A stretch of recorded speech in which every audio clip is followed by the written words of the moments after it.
బుర్రే Nageswara Rao Palepu Raghavendra Rao memorial charitable trust వ్యవస్థాపకులు కృష్ణకాంత్ విదేశాలలో స్థిరపడినప్పటికీ తన సొంత ఊరికి ఏదైనా చేయాలనే తపనతో ఆయన అనేక సామాజిక సేవా కార్యక్రమాలు నిర్వహించడం అభినందనీయమని red cross society state chairman Y D Rama Rao పేర్కొన్నారు. కాకినాడలో గల Barre Nageswara Rao Palepu Raghavendra Rao memorial charitable trust కార్యాలయంలో ట్రస్ట్ ఫౌండర్స్ డేని ఘనంగా నిర్వహించారు. కార్యక్రమానికి ట్రస్ట్ ట్రస్టీ విఎస్ఎన్ మూర్తి అధ్యక్షత వహించగా red cross society state chairman Y D Rama Rao ముఖ్య అతిథిగా, ఏపీఎస్పీ లెక్చరర్ కందుకూరి పాలరాజు విశిష్ట అతిథిగా పాల్గొన్నారు. కార్యక్రమంలో పాల్గొన్న అతిథులకు ట్రస్ట్ ట్రస్టీ ఏడుకొండలు మల్లికార్జునరావులు పుష్పగుచ్చాలు అందించి స్వాగతం పలికారు. ట్రస్ట్ ఫౌండర్స్ డే పురస్కరించుకుని ఏర్పాటు చేసిన సేవా కార్యక్రమంలో భాగంగా తొలుత పేద విద్యార్థినికి 10,000 రూపాయల ఆర్థిక సాయం చెక్కును పేద మహిళకు కుట్టు మిషన్ ముఖ్య అతిథి వైడి రామారావు చేతుల మీదుగా లబ్ధిదారులకు అందించారు. అదేవిధంగా వందలాది అనాథ మృతదేహాలకు అంతిమ సంస్కారం చేస్తున్న అంబేద్కర్ను ట్రస్ట్ తరపున సత్కరించి ఆర్థిక సాయం చెక్కును అందించారు. కృష్ణకాంత్ జన్మదిన సందర్భంగా ఏర్పాటు చేసిన రక్తదాన శిబిరాన్ని వైడి రామారావు ప్రారంభించారు. ఈ సందర్భంగా వైడి రామారావు మాట్లాడుతూ విదేశాల్లో స్థిరపడినప్పటికీ పుట్టి పెరిగిన ఊరుకు ఎంతో కొంత సేవ చేయాలనే సంకల్పంతో ట్రస్ట్ను ఏర్పాటు చేసి సేవా కార్యక్రమాలు నిర్వహించడం అభినందనీయమన్నారు. లెక్చరర్ కె పాలరాజ్ మాట్లాడుతూ తాను ట్రస్ట్ చేస్తున్న సేవా కార్యక్రమాలకు ఆకర్షితుడై ట్రస్ట్ ఏర్పాటు చేసిన సమ కోచింగ్ క్యాంపులో చిన్నారులకు స్పోకెన్ ఇంగ్లీష్ నేర్పుతున్నామన్నారు. కార్యక్రమంలో ట్రస్ట్ ట్రస్టీలు Shanti Yedukondalu, Mallikarjuna Rao, Tata Rao, R G Rama Rao, V Srinivasa Rao, Ramakrishna, Vinay, Chandrasekhar, Sambasiva Rao, Revathi, Varalakshmi, bank employees, మహిళలు పాల్గొన్నారు. కృష్ణకాంత్ గారు సమాజానికి సేవ చేయాలి, కొంత మార్పు మన చేయూత ఇవ్వాలి అనే ఉద్దేశంతో పెట్టడం ఈ కార్యక్రమం జరిగింది.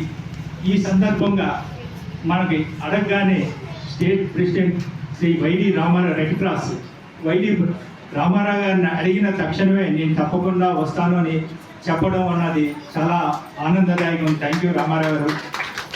అలాగే మాకు ఈ పాల్ గారు కూడా ఇలా ఇంగ్లీషుకి సంబంధించి ఈ సమ్మర్ క్లాసులు ఇది కండక్ట్ చేస్తున్నామండి, ఎవరినైనా చూసి పెట్టండి, ఎందుకంటే ఆయన చాలా ప్రిన్సిపల్గా గవర్నమెంట్ జూనియర్ కాలేజ్ ఉంది ఏపీఎస్పీ నేర్పుతున్న వాళ్ళని, సార్ ఎవరినైనా చూడండి అనగానే లేదు సార్ నేను కూడా మీ సేవా కార్యక్రమాల్లో పాల్గొంటాను, నేనే వచ్చి క్లాసులు చెబుతాను, ఎందుకంటే నిజంగా ఈ టైమింగ్స్ చాలా బిజీ షెడ్యూల్ అయింది.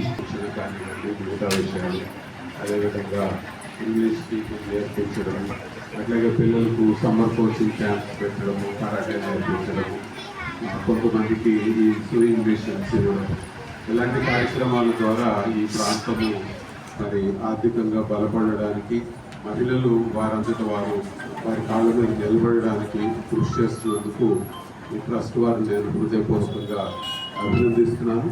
మరి 4 సంవత్సరాలుగా మంచి కార్యక్రమాలని నిర్వహిస్తూ దాంట్లో రెడ్ క్రాస్ని కూడా భాగస్వామ్యం చేస్తున్నందుకు, బ్లడ్ డొనేషన్ క్యాంపును ఏర్పాటు చేసినందుకు నేను వారిని హృదయపూర్వకంగా అభినందిస్తూ మరిన్ని సేవా కార్యక్రమాలు భవిష్యత్తులో అందించారు. ప్రత్యేకంగా మా ధన్యవాదాలు తెలియజేస్తున్నాం ఆయన వచ్చినందుకు. ఆయన షెడ్యూల్ మానుకొని అండ్ ఈ ఫౌండేషన్ పూర్తిగా మనం ముందుకు తీసుకెళ్ళాలండి. ఎందుకంటే ఇది కూడా ఆరంభ సురతంలాగా ఉండడానికి వీల్లేదు. ఖచ్చితంగా అది 100% ముందుకు వెళ్ళాలి. ఎన్నో స్వచ్ఛంద సేవా సంస్థలు ఉన్నాయి, కానీ ఇప్పుడు ఈ ఉత్కృష్టమైన ఆశయాలు కలిగిన ఈ పెద్దలందరి యొక్క సమక్షంలో ఈ ఫౌండేషన్ యొక్క స్పెషాలిటీ ఇక్కడ కనిపిస్తుంది. వీరి యొక్క ఆలోచన విధానం చాలా అద్భుతంగా కనిపిస్తుంది. డెఫినెట్గా it takes its own leaping point and it goes to the aims and objectives of the association, and I am so happy to participate in this program.